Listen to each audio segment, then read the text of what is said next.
الحمد للہ رب العالمین والصلاة والسلام علی سید الانبیاء والمرسلین اما بعد فاعوذ باللہ من الشیطان الرجیم بسم اللہ الرحمن الرحیم والصلاة والسلام علیک یا رسول اللہ وعلی آلک واصحابک یا حبیب اللہ والصلاة والسلام علیک نبی اللہ وعلی آلک واصحابک یا نور اللہ صلی اللہ تعالی علیہ وسلم۔ پیارے آقا صلی اللہ علیہ وسلم نے ارشاد فرمایا صلو علیہ صلی اللہ علیکم، یعنی تم مجھ پر درود پاک پڑھو اللہ تعالیٰ تم پر رحمت بھیجے گا۔ صلو علی الحبیب صلی اللہ تعالی علی محمد صلی اللہ تعالی علیہ وسلم۔ بسم اللہ الرحمن الرحیم۔ يا أيها الذين آمنوا إنما الخمر والميسر والأنصاب والأزلام رجس من عمل الشيطان فاجتنبوه لعلكم تفلحون۔ اے ایمان والو، شراب اور جوا اور بت اور قسمت معلوم کرنے کے تیر ناپاک شیطانی کام ہیں تو ان سے بچتے رہو تاکہ تم فلاح پاؤ۔ رجس من عمل الشیطان ناپاک شیطانی کام ہیں۔ اس آیت مبارکہ میں چار چیزوں کی نجاست و خباثت اور ان کا شیطانی کام ہونے کے بارے میں بیان فرمایا اور ان سے بچنے کا حکم دیا گیا ہے۔ وہ چار چیزیں یہ ہیں: شراب، جوا، انصاب یعنی بت، ازلام یعنی پھانسے ڈالنا۔ ہم یہاں بالترتیب ان چاروں چیزوں کے بارے میں تفصیل بیان کرتے ہیں۔ شراب، مفتی امجد علی اعظمی رحمۃ اللہ تعالی فرماتے ہیں شراب پینا حرام ہے اور اس کی وجہ سے بہت سے گناہ پیدا ہوتے ہیں، لہٰذا اگر اس کو معاصی گناہوں اور بے حیائیوں کے اصل کہا جائے تو بجا ہے۔ حضرت معاذ رضی اللہ تعالیٰ سے روایت رسول اللہ صلی اللہ علیہ وسلم نے ارشاد فرمایا شراب ہرگز نہ پیو کہ یہ ہر بدکاری کی اصل ہے۔ شراب پینے کی وعیدیں، احادیث مبارکہ میں شراب پینے کی انتہائی سخت وعیدیں بیان کی گئی ہیں، ان میں سے 3 احادیث درج ذیل ہیں۔ حضرت انس بن مالک رضی اللہ تعالیٰ فرماتے حضور اقدس صلی اللہ علیہ وسلم نے ارشاد فرمایا شراب کے بارے میں 10 چیزیں ارشاد فرمایا نے حضور صلی اللہ علیہ وسلم نے شراب کے بارے میں 10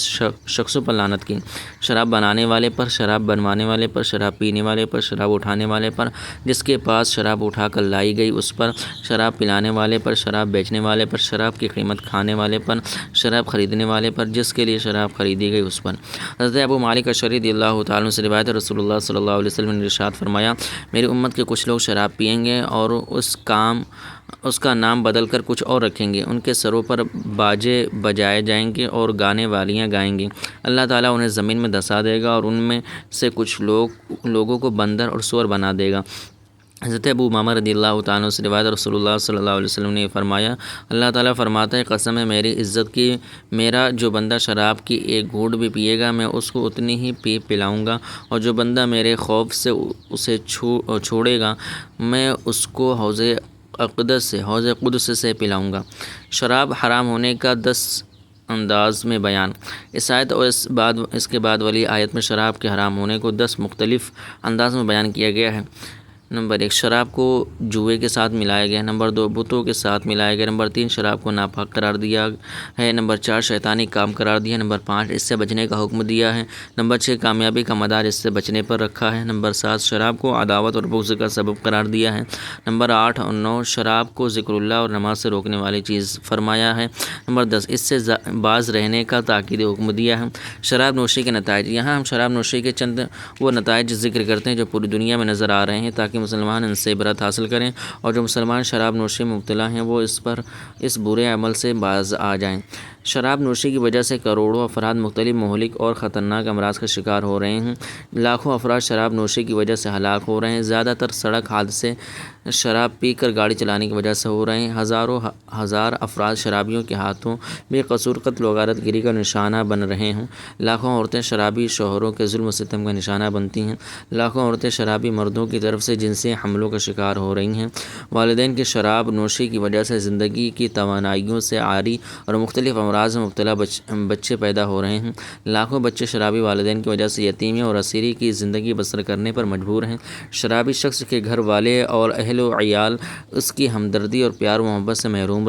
ہو رہے ہیں۔ ان نقصانات کے علاوہ شراب کے اقتصادی نقصانات بھی بہت ہیں کہ اگر شراب کی خرید و فروخت اور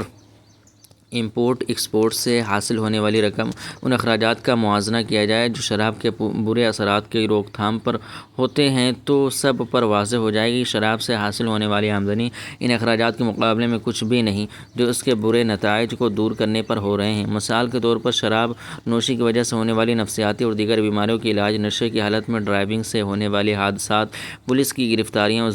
اور زحمتیں، شرابیوں کی اولاد کے لیے پرورش گاہیں اور ہسپتال، شراب سے متعلقہ جرائم کے لیے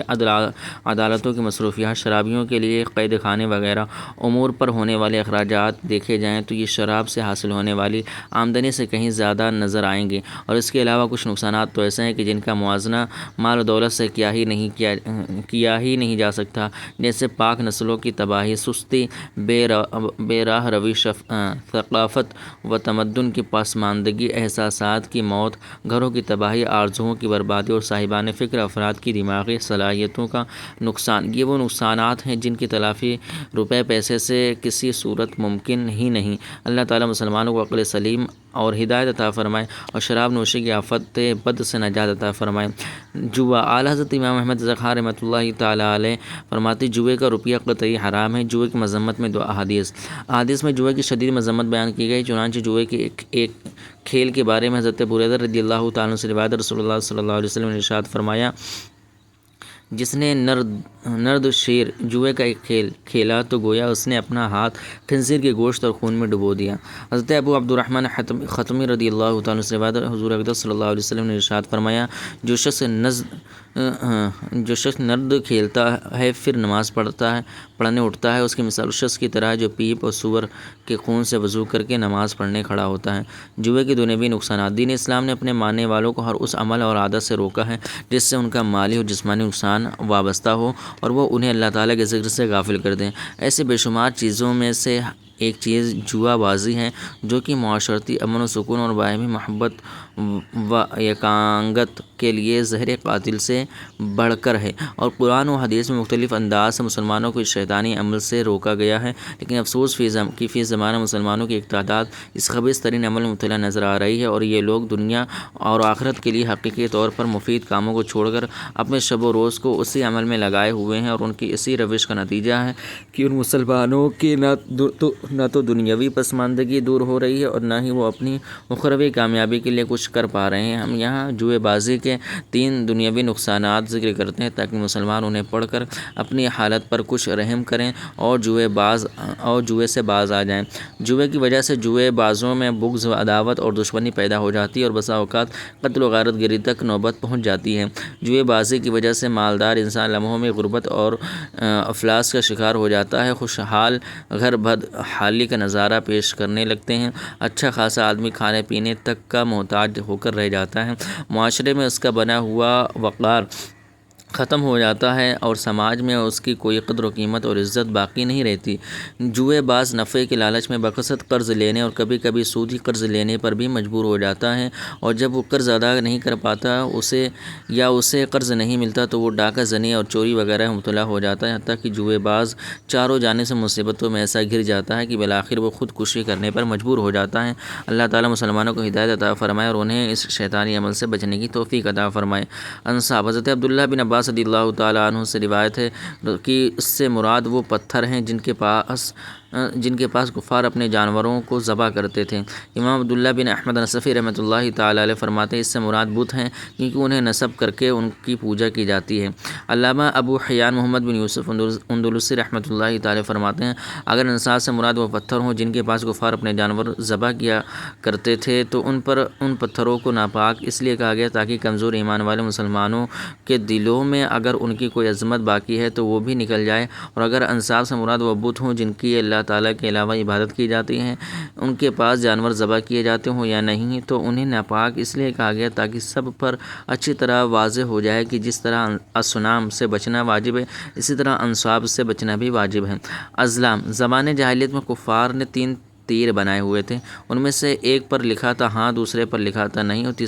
تیسرا خالی تھا۔ وہ لوگ ان تیروں کی بہت تعظیم کیا کرتے تھے اور یہ تیر کاہنوں کے پاس ہوتے اور کعبہ معظمہ میں کفار قریش کے پاس ہوتے تھے۔ جب انہیں کوئی سفر یا اہم کام درپیش ہوتا تو وہ ان تیروں سے پانسے ڈالتے اور جو ان پر لکھا ہوتا اس کے مطابق عمل کرتے تھے۔ پرندوں سے اور وحشی جانوروں سے برا شگون لینا اور کتابوں سے فال لینا وغیرہ بھی اسی میں داخل ہے۔ کاہنوں اور نجوموں کے پاس جانے کی مذمت، احادیث میں کاہنوں اور نجومیوں کے پاس جانے کی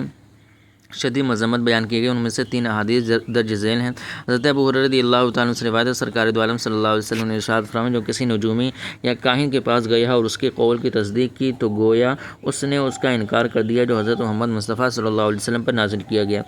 نمبر 2، حضرت واصلہ بن اسقع رضی اللہ تعالیٰ عنہ سے مروی ہے، سرور دو عالم صلی اللہ علیہ وسلم نے ارشاد فرمایا، جو کاہن کے پاس آیا اور اس سے کسی چیز کے بارے میں پوچھا تو 40 راتوں تک اس کی توبہ روک دی جاتی ہے، اور اگر اس نے اس کی تصدیق کی تو کفر کیا۔ حضرت قبیصہ رضی اللہ تعالیٰ عنہ سے روایت، نبی اکرم صلی اللہ علیہ وسلم نے ارشاد فرمایا، خط کھینچنا، پھال نکالنا اور پرندے اڑا کر شگون لینا جبت یعنی شیطانی کاموں میں سے ہے۔ آیت مبارکہ فاجتنبوہ لعلکم تفلحون سے معلوم ہونے والے مسائل۔ اس آیت سے 2 مسئلے معلوم ہوئے۔ نمبر 1، صرف نیک اعمال کرنے سے کامیابی حاصل نہیں ہوتی بلکہ برے اعمال سے بچنا بھی ضروری ہے۔ یہ دونوں تقویٰ کے 2 پر ہیں، پرندہ ایک پر سے نہیں اڑتا۔ نمبر 2، نیکیاں کرنا اور برائیوں سے بچنا دنیا اور دکھلاوے کے لیے نہ ہونا چاہیے بلکہ کامیابی حاصل کرنے کے لیے ہونا چاہیے۔ صلو علی الحبیب صلی اللہ تعالیٰ علی محمد صلی اللہ علیہ وسلم۔